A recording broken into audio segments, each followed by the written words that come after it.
Qu'est-ce qui fait qu'un élève en mode est plus intéressant qu'un autre élève?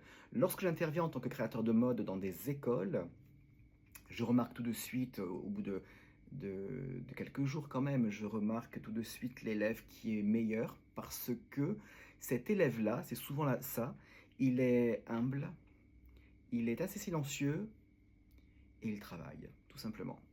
Je me rappelle d'une élève dans une école de mode parisienne, il y a assez longtemps, qui était extrêmement silencieuse dans son coin, assez obscur.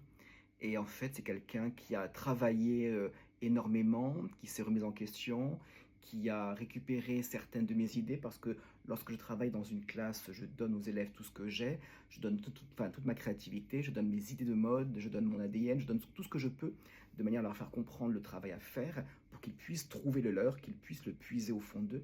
Et donc souvent, c'est très intéressant parce que je considère les élèves comme des professionnels, comme des stylistes, des assistants, et on va tous ensemble créer des collections.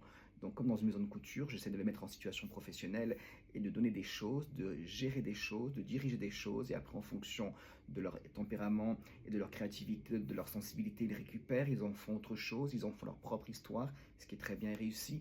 D'autres restent sur ce que j'ai donné, donc ils n'en font pas grand-chose d'autre. Donc ça c'est un peu dommage, ils restent un petit peu sur place.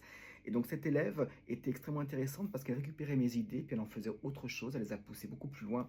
Et donc c'était un profil très très intéressant avec qui je suis toujours en contact. Et voilà. Donc qu'est-ce qui fait qu'un élève est meilleur qu'un autre élève? C'est assez simple. C'est encore une fois son humilité, son écoute, sa disponibilité, sa sensibilité et son travail, et son travail, et son travail. À très bientôt pour la suite des aventures d'un créateur de mode à Paris. Bye bye.